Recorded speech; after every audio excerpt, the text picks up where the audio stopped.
Welcome to part 2 of the Ignis Sport head gasket replacement.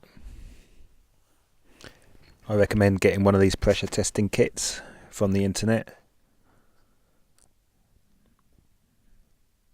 So the engine has been taken out. The engines on these drop out through the bottom. I managed to borrow a fairly ramshackle A-frame. First drop the engine down, then lift the car up, then go on to drag the engine along the ground to release the engine from the car.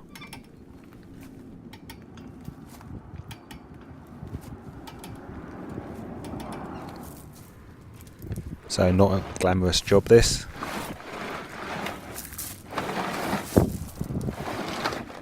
Dirty and mucky.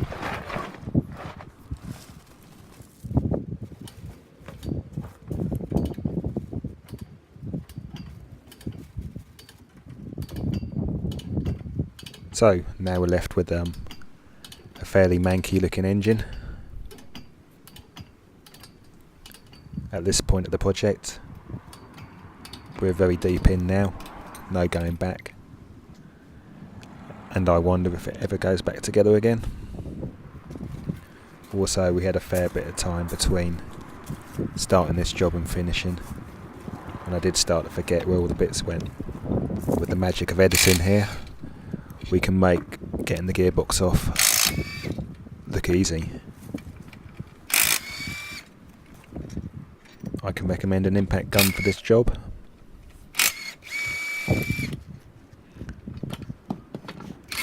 So strip off all the parts, your engine mount, your starter motor, that was well stuck, and remove all the bolts. This gearbox took about 17 minutes to remove from the engine.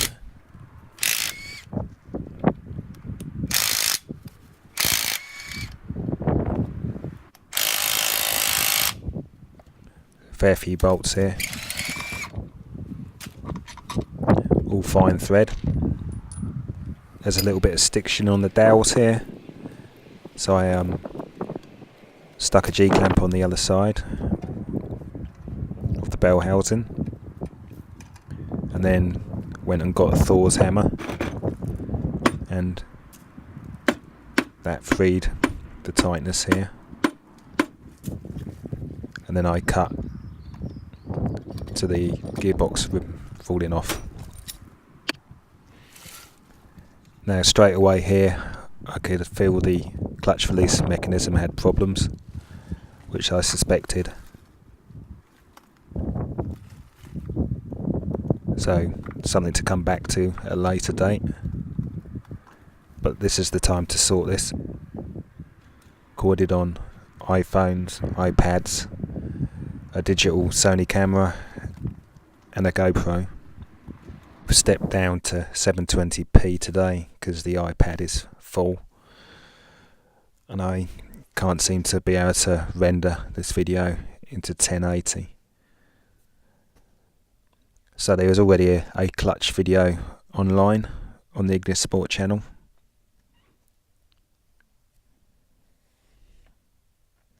These stands are less than £50 from the internet. Remove the flywheel though, or it can stop you rotating the crank, so I had to go back and remove the flywheel at a later date.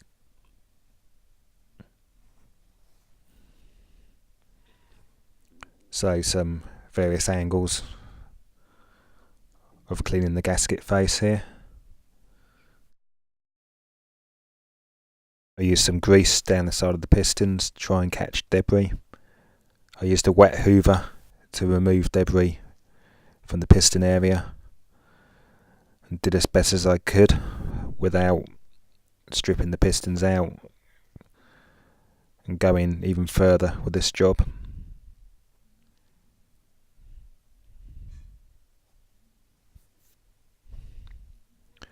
Cleaning the carbon from the pistons was possibly not strictly necessary, depending on your thoughts, or whether or not you think it could cause pinking or detonation of the high compression engine. Cleaning the liner face is essential, and again, if the liners were clamped, I don't know how I would clean this face.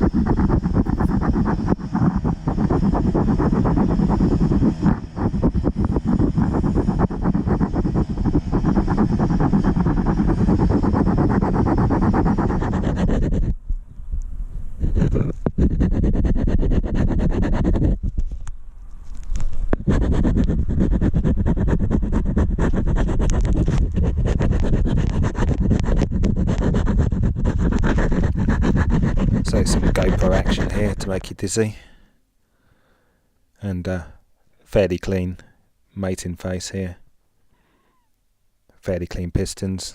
That gap was cleaned out as best as I could, so the sump gasket mating faces were cleaned.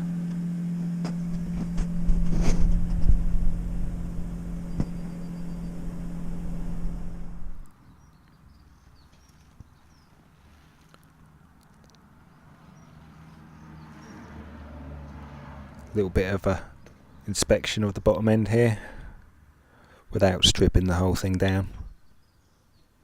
Obviously budget is a concern here.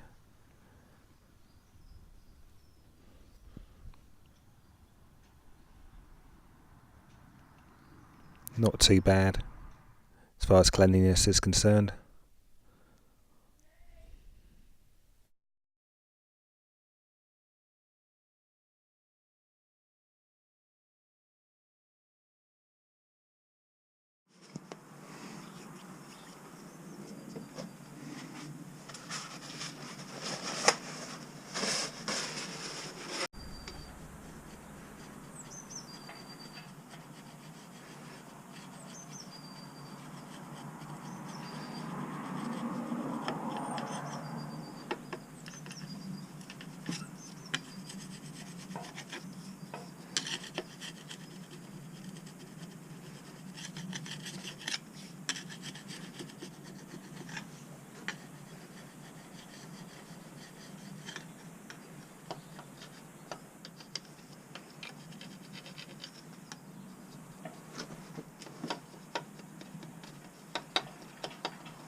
A quick look at the big end bearing. Due to its lack of scoring and excellent condition, this is as far as I went.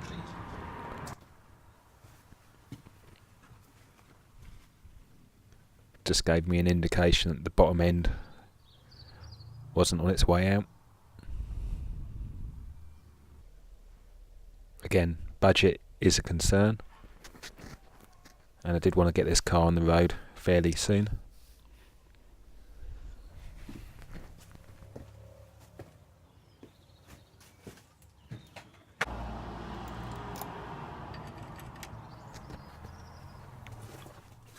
New stretch bolts, naturally.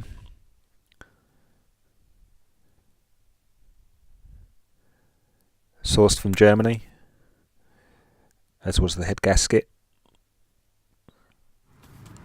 Search around, get the best price, and go for good brands.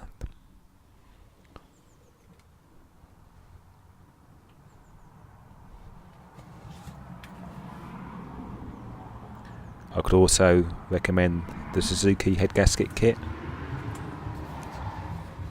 Could possibly work out cheaper than buying extra gaskets to suit. Has been lightly skimmed and vacuum tested for valve leaks.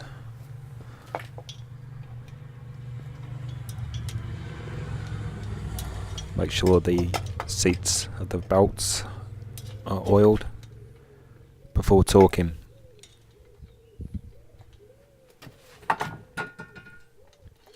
Possibly grease would also be a good idea.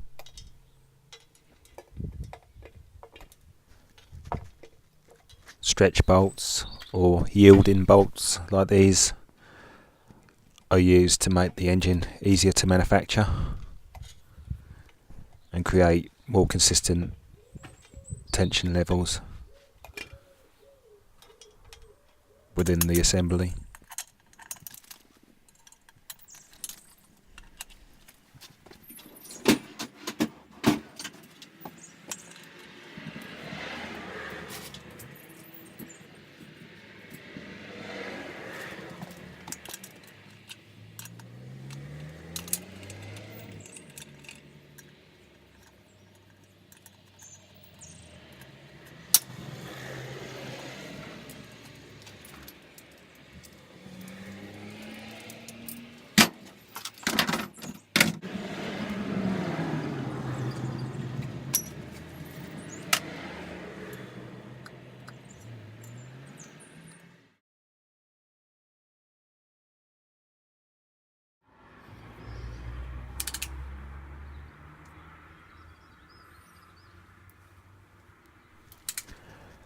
I used the mobile phone angular measurement tool. That's all I had. Torque all these bolts to the Suzuki spec as found in the workshop manual. Hi. Oh, what's that? You might want to do shopping because I've got to. Even if I stop now, I've still got to tidy up and. Yeah. Okay. Right. Yeah. Okay. All right then. Okay. Yeah. Oh, well done. Yeah. I will never see you again if you get this deep into the Ignis Sport. Here are the cams. Here's the pin which holds on the VVT pulley here. Do not dismantle the VVT pulley. Tighten to what I think from memory is 50 Newton meters. Lock it off with an adjustable spanner.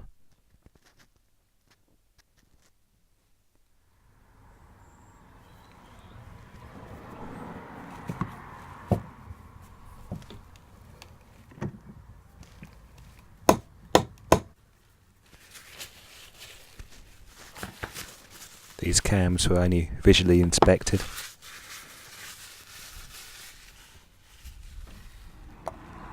I suspect there has been some wear to the journals, very light wear, and some wear to the bearings. It's okay, in as far as, in my experience, once they start to go, they go. I think the modern oil has done a good job here. This engine's done 103,000 miles.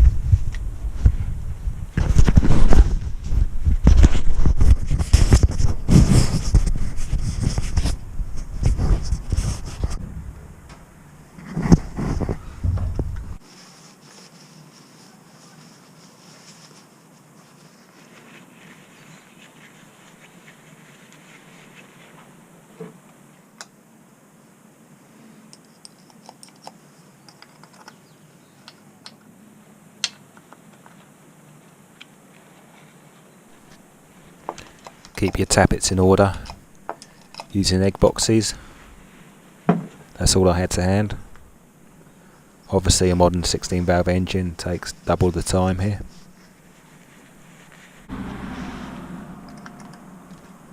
Get these in, then we can get the cams in, then we can time the engine.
Now the coolant passages on this engine were okay, not a huge amount of corrosion.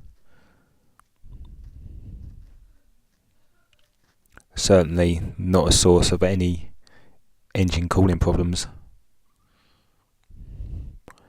A new water pump, the old one had a tiny bit of play, another £45. Suzuki ones are about £110. I haven't videoed the timing set up here, but it was fairly simple, straightforward, well marked on the pulleys, well explained in the manual. The timing chain had somewhere shown on the bottom pulley. Again, another £100 I didn't have. I tend to use new gaskets on the inlet manifold, the exhaust manifold, the EGR, the water, the oil passages,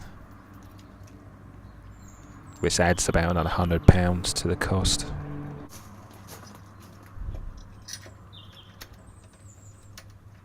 The inlet manifold gasket is a classic problem area where people don't replace them. They end up drawing air in, and then people scratch their heads to what's wrong with the engine once they've rebuilt it. Some new nuts welded to the exhaust manifold.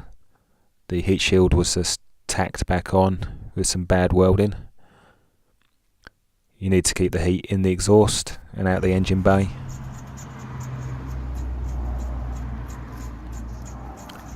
Run a die nut down all these studs. Make sure the tapped holes are clear, as I don't here. These tend to be high torque, obviously get very hot and are under a lot of stress, so let's get it right. Now it's a new exhaust gasket here, obviously.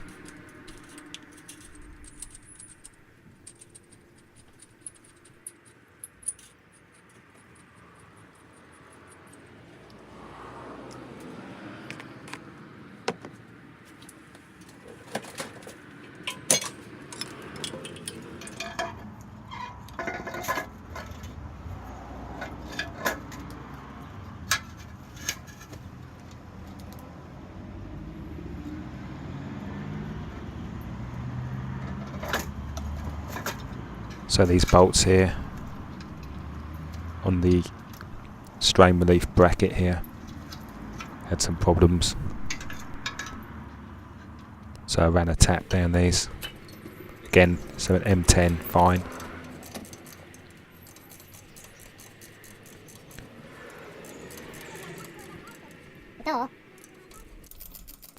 Also the outlet of this exhaust manifold.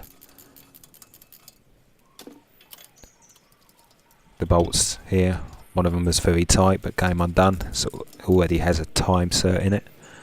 And the other one wouldn't come undone, so I had to weld a nut on there and break it free. Luckily I didn't have to put an insert in there.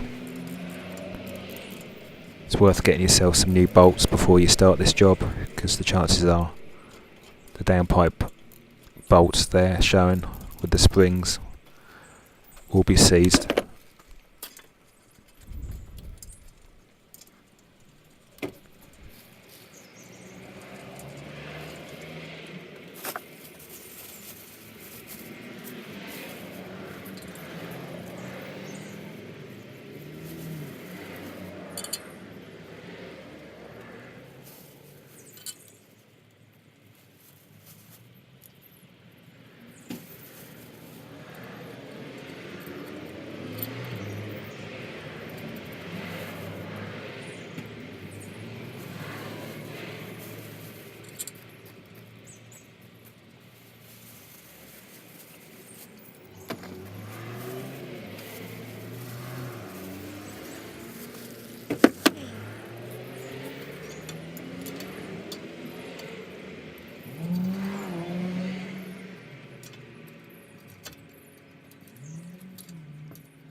So there you go, part 3 was coming up soon, as soon as I can edit this together.